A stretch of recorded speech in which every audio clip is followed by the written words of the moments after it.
Hello everybody, welcome back to my channel, my social thread. My name's Crystal, and today I am unboxing my Little Miss So-and-so So Luxurious box.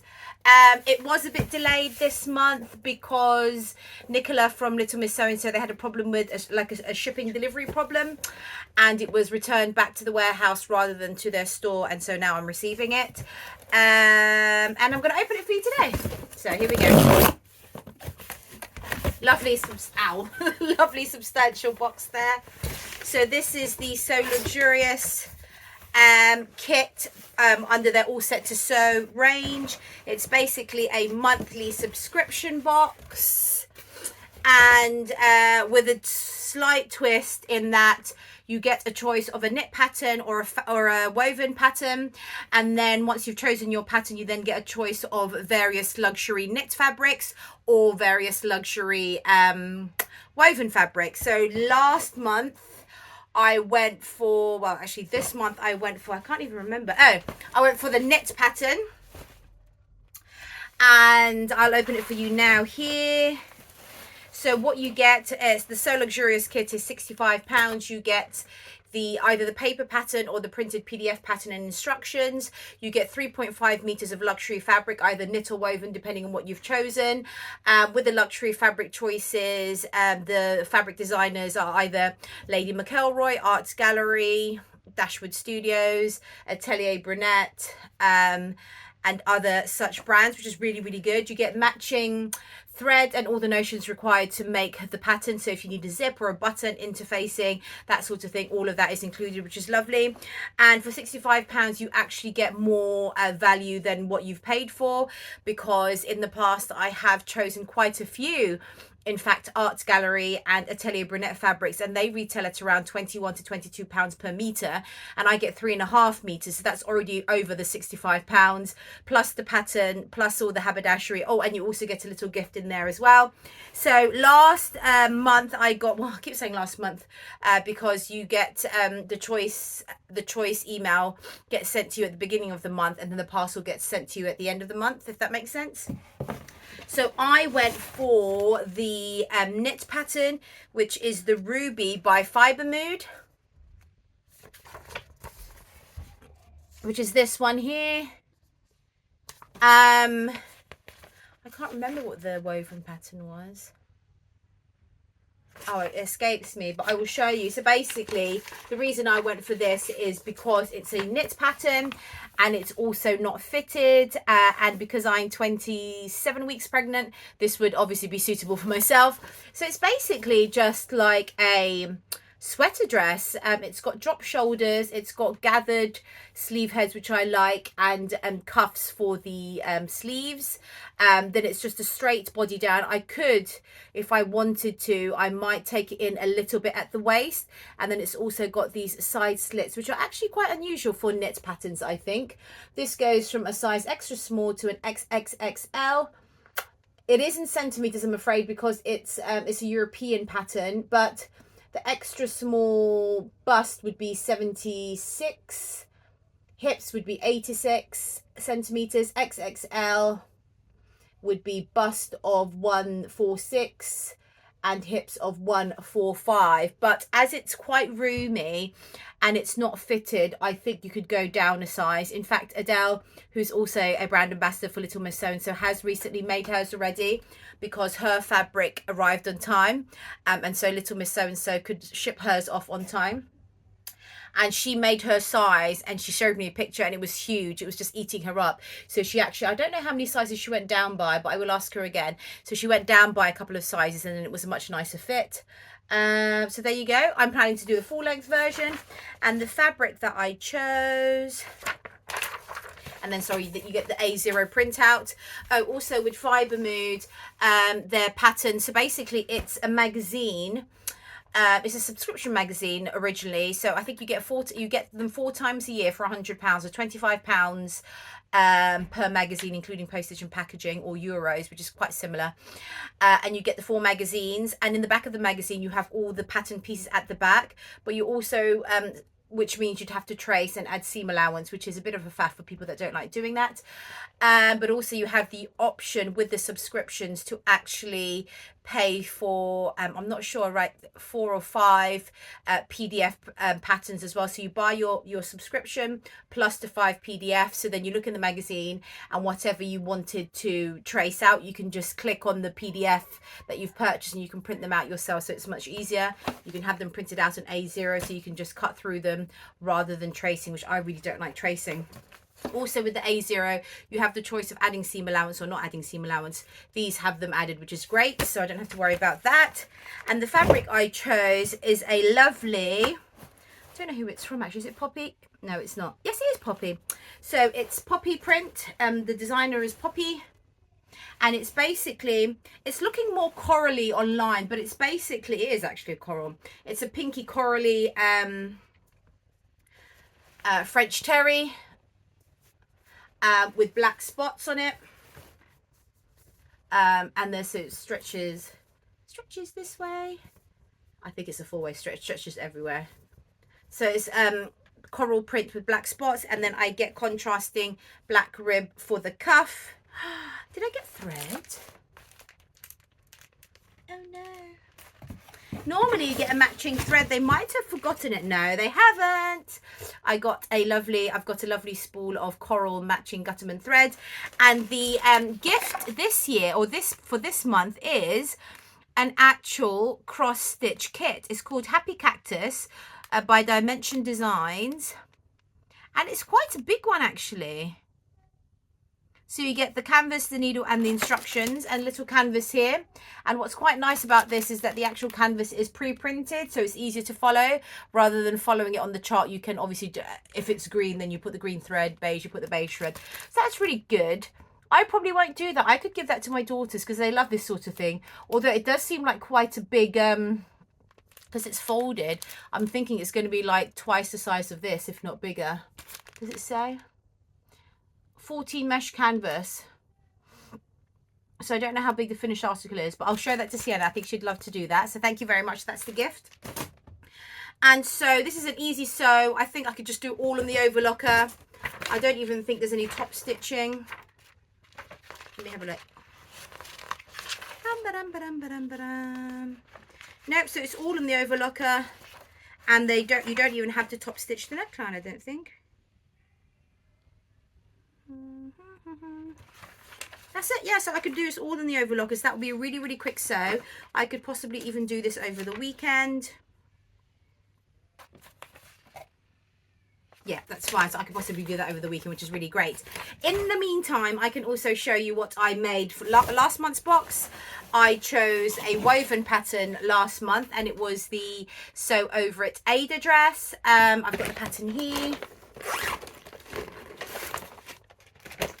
So last month you got the printed instructions, the A0 printout, matching thread, a invisible zip, elastic thread for the what's this called, shearing of the sleeves if you wanted to go down that route, and my 3.5 meters of Atelier Brunette fabric. So the Ida dress is by Sew Over It. It's an intermediate pattern. It goes from size 6 to 30. Bear with me. Size 6 would be, am I recording? Size 6 would be bust of 31, waist of 24, hip of 34, all the way up to, well, this particular pattern, so it does say 6 to 30, but they come in two size bands. This one only comes 6 to 20, so I can only give you 20 as the body measurements that I have. So the size 20 is bust of 45, waist of 38, hip of 48. And it's essentially a woven dress. Very simple actually. So you've got a front bodice, back bodice with a invisible zip at the back here, invisible zip. You have a panelled skirt, so 3 panels at the front, 2 panels at the back. You have a waist dart at the back, which is slightly different than a normal waist dart. And then all you have here are gathers at the bust, which is such a simple detail. But yeah, I think it's so feminine. It gives some lovely shaping to the bust as well. For the sleeves, you can always shorten and lengthen them as you please. So, but the original variations are just a straight sleeve that you just hem, or you can have more of a bishop sleeve, and you've got the gathers at the sleeve head with elastic or sheared cuffs. I went for the longer length, and instead of shearing, I chose the bishop sleeve, as it were, and then I just put an elastic casing at the bottom like I do for my Tilly and the Buttons Lyra dresses. And should I say, yep, fairly easy. It's got a facing and an invisible zip, as I say, but everything else is pretty much straightforward. So as I say, with the gathering at the bust, it's fairly simple. So at the bodice here, before you attach it, you just add some gathering stitches, and by pulling them across, you just get some gathers under the bust, and that actually really nicely cups the bottom of your bust and gives some lovely shaping. Anyhow, I'll show you my version.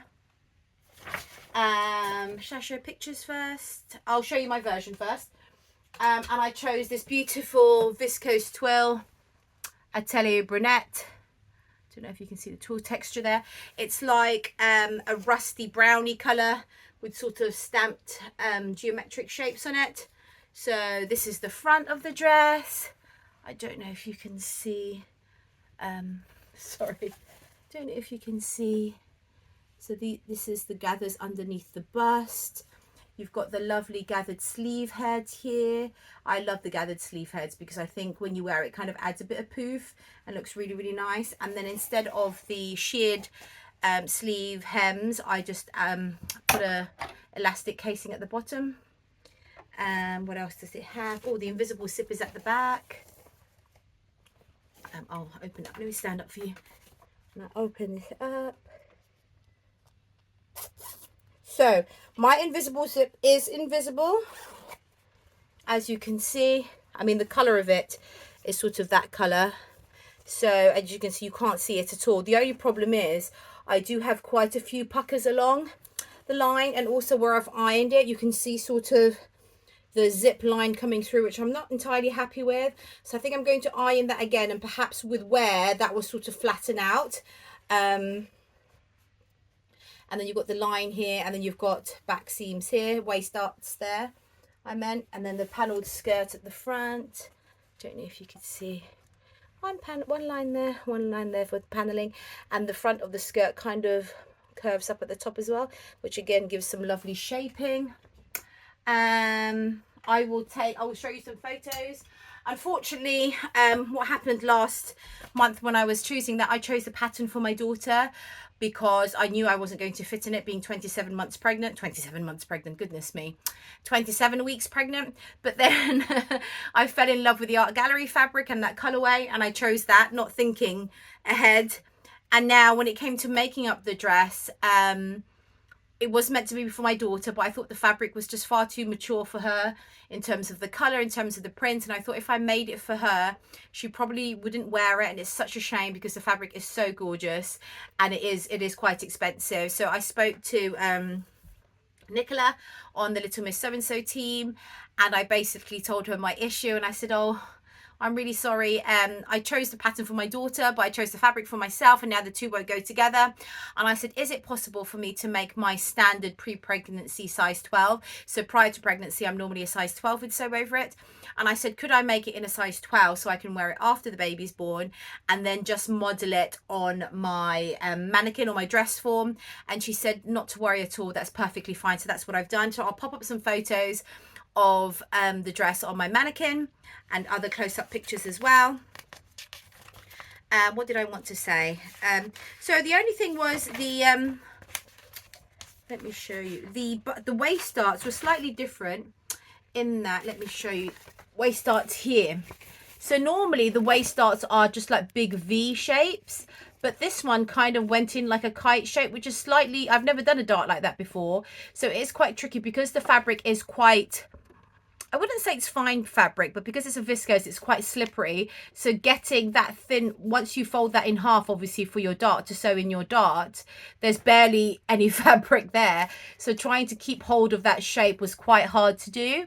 And I wonder why they did it. Well, I guess I know why they did it that way, because this is, so the bust line, so where the bodice cuts off, that's actually above your waist, and your waist would be here. So I'm assuming that dart there where it goes in again is to give you some shaping at the back waist as well. I just thought it was slightly different from what I'm normally used to. So that was my only issue really, and also getting the invisible zip in. So I know it doesn't say in the instructions, but I know from tips from, I think Tilly and the Buttons had a tip with doing an invisible zip. I do have an invisible zip foot, which is really, really good because it gets you right next to the teeth. So then therefore you don't have any of the band of the tape showing. But what you must do, I think, and what I forgot to do, and I couldn't do it once I had already inserted the zip, is, and when you do use an invisible zip, you unzip it, and then you should iron. Let me show you that bit. You're meant to iron. You're meant to pull the tape across this way and iron next to that line. I don't know if you can see it next to that line there, because if I let it go, you can see that the teeth kind of go back, and really you're meant to sew right in that line there. I don't know if, yeah, right. If I can look, if I open the zip up, you're meant to sew as close as you can to the teeth, and with that being ironed backwards, that's open, so then you don't get your needle caught on the zip. Now I didn't do this ironing part, and I have done it in the past. I don't know why I didn't do it. So if as I was doing it, I just had to literally pull my finger this way and try and open it as I was sewing it with my invisible foot, but now and again it kept kind of folding back, so some of the stitches kind of went in the zip. Then I had to take it out of the machine, unpick it and do it again, and it was just a nightmare. It probably happened about 3 or 4 times, and that's why I think I have so many puckers in my zip, which is a bit annoying, but it's done now. But I think definitely do that ironing out tip for the invisible zip, because that will allow your zip to lay flat, your zip teeth to lay flat, so then your invisible zip invisible zip foot can go as close as possible to the teeth, therefore making your zip truly invisible without puckers. So that's it. I showed you the photos. Yep. So that's my Aida dress by Sew Over It. Hopefully when I get a chance post-pregnancy, I'm doing May, possibly. I take a while to get back into shape, so I'm thinking 6 months thereafter I probably will be able to fit into my pre-pregnancy size, and I will hopefully share a photo of that in one of my vlogs and also on Instagram. In the meantime, thank you so much for watching. I do have my roundup of the month, the January makes vlog coming up as well, so please do have a look at that when you have the time. Also, I am on Instagram, my social thread. Find me on Instagram, and I will post a link below for the Little Miss So and So All Set to Sew subscription kits as well for you. Thank you so much for watching, and thank you again, Nicola, for the lovely subscription box. Take care. Bye bye.